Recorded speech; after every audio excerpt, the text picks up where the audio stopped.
our special guest, I've had the pleasure of meeting a couple of times. Oh, okay. Yeah, and what we want to talk to him about is everyone's yelling about this this Ebola.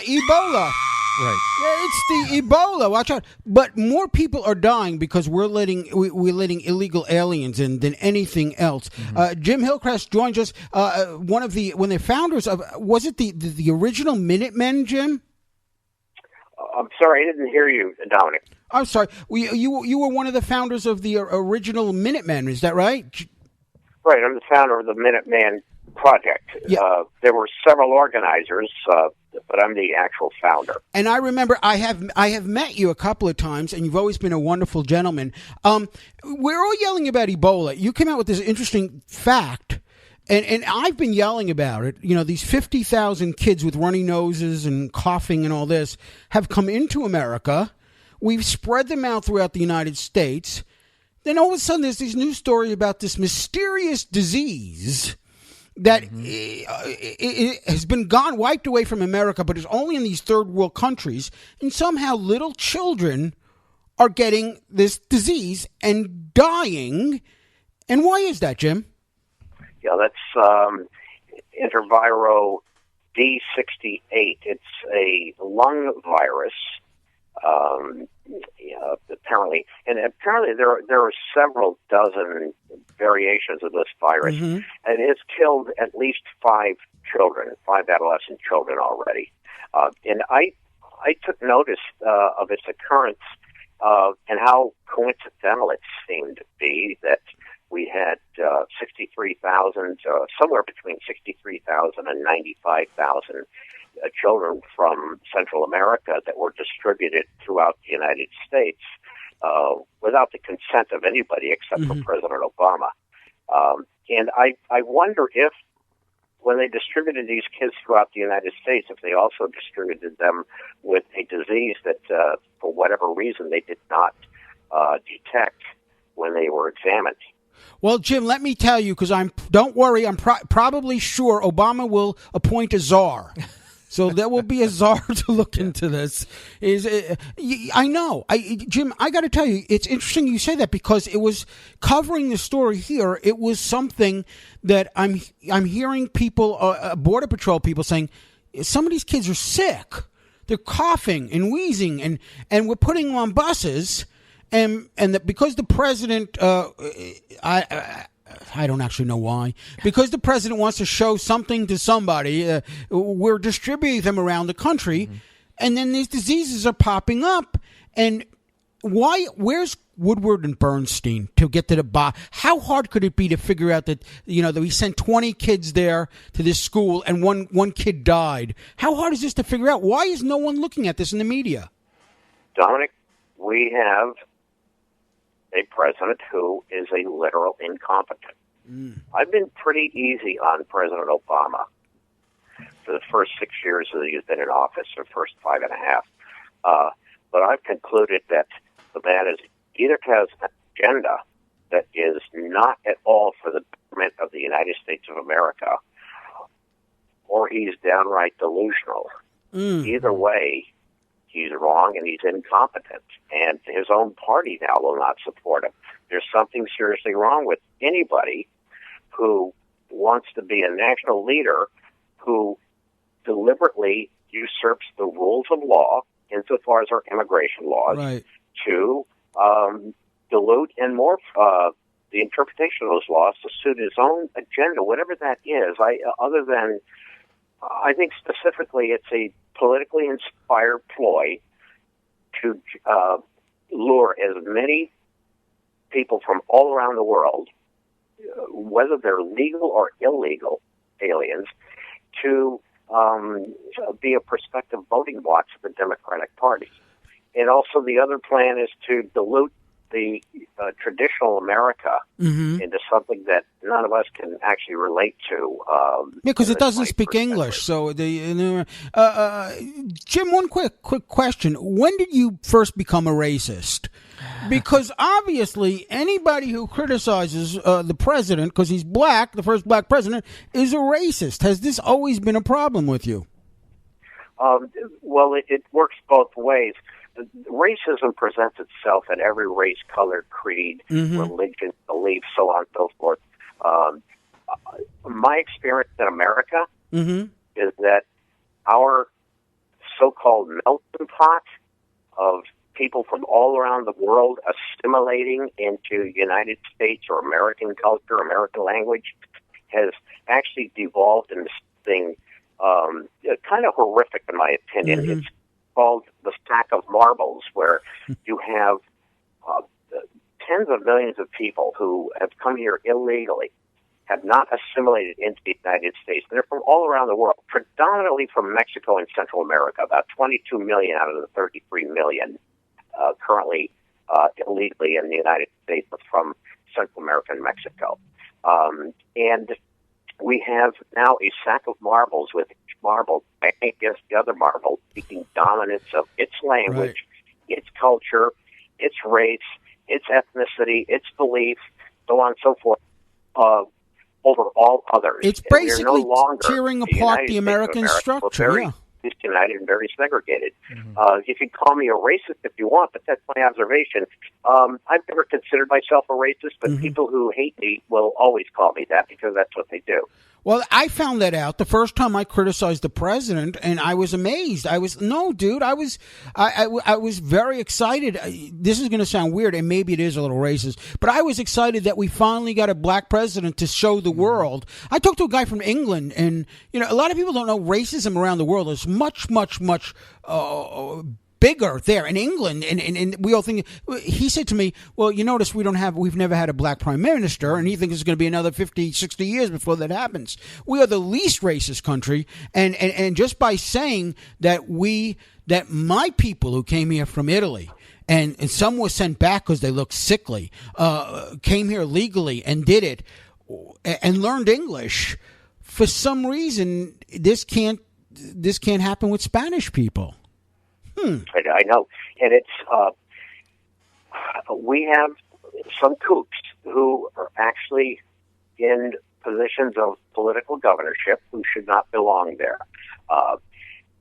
These are people, in my opinion, I could go into details. I don't have the time. I could talk for please don't mention Jerry Brown. Don't mention Jerry Brown's name because we are in California. Don't mention Jerry Brown. Jerry, you old kook! Jim, what we really need is, we don't need a liberal, we don't need a conservative. We need people in office who are responsible and accountable to the electorate of the United States of America. And we have a president who's trying to be all things to all people in all places at all times. And as a result, he has become nothing to his own countrymen. He's done very little for the black community. He certainly has done nothing for the white community. Done hardly anything for the American Indian community or the Hispanic community. It goes on and on. He's essentially done nothing. He's Jim, not to interrupt, but let me remind you, now gay people can get married, so he has done something. We want to congratulate him for that. Jim, this is Chris here. Question for you. For our listeners that may not know about the Minuteman Project, why did you start? What was the flashpoint, if you could tell us a little bit about it, and what really kind of pushed you over the edge to actually get up and do something about what's going on? Over the decades being in California since 1976, I could see the state, and not only the four border states, but the entire country being literally invaded by predominantly illegal aliens who had no intention to assimilate into American society. They had every intention to set up their foreign enclave within the United States. And you'll have essentially what's happening, and it's still happening now, is that you have neighborhoods that are strictly Hispanic. The Mexican flag is flown and pledged and respected. Only Mexican language is spoken.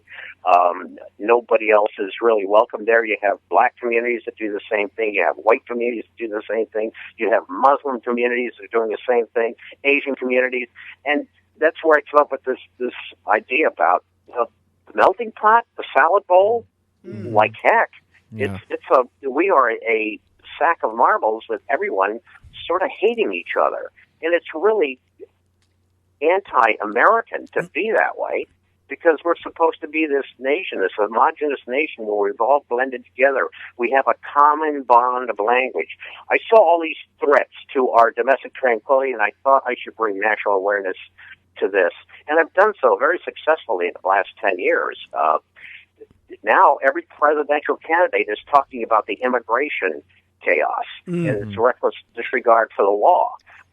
Either they're for that reckless disregard or they're against it. Right now we have a president who is for the reckless disregard of our immigration laws and essentially has put the United States in a position for the first time in its history where it can herald itself as a lawless society. And that's the consequence of not enforcing your laws. Having laws, you deliberately do not enforce them, you neglect them and ignore them in a reckless manner. And George Bush did the same thing. Clinton did the same thing. You're totally right. And we've got to, at the end of the show, we always say we've got to take back America. This is a melting pot. This is why it worked so well.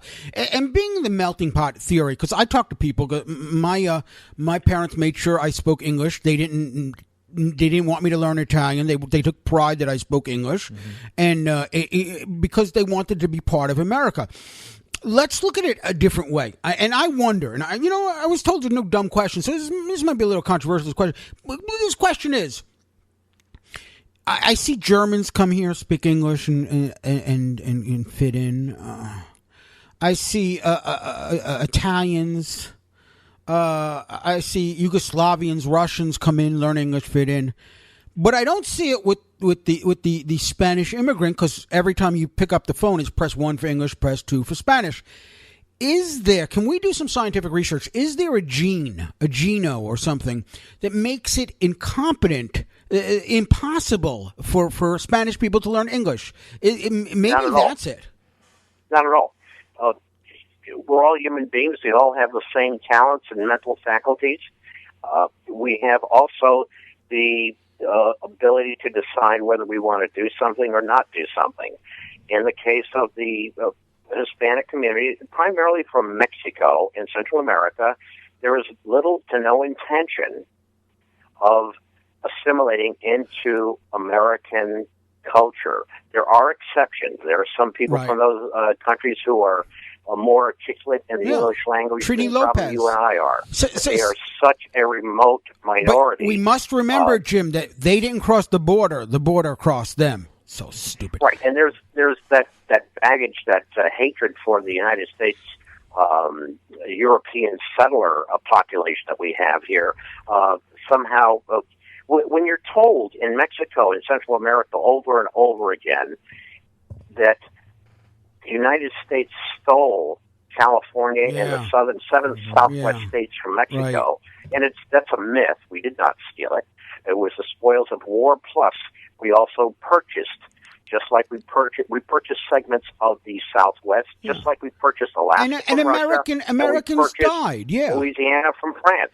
Jim, listen, you speak so well, and I loved meeting you in Washington, and keep up the good fight. And thanks for being on the show. We'll check in with you again sometime. Thank you so much. Dominic, take care. Welcome to America. Okay, thank you so much. Jim Gilchrist from, it's like every once in a while we say the same things, it seems to me, but we have to, because people don't seem to get it. It's this constant narrative, and I think people could hear that and say, well, why is he a racist and why is he against America being the melting pot? But what he's saying is we should be a melting pot. Yeah. And what we're doing is we're intentionally dividing ourselves and segregating ourselves into groups. The president said it long ago, a nation divided itself cannot stand. That could even be from the Bible, probably. And if we continue to sub off into individual groups, there's no way that we're going to be able to work together. Yeah. And just because I'm Italian, it doesn't mean that this is an Italian-American show. So we got to take a break. We will continue. I'm Dominic Brosh. He's Chris Quant. Hello. Hello. Sort of my name. Sort of. Well, we'll continue. This is Dominic on the Air on the Boost Radio Network. Dominic on the Air. Weekdays noon Eastern, 9 a.m. Pacific on the Boost Radio Network.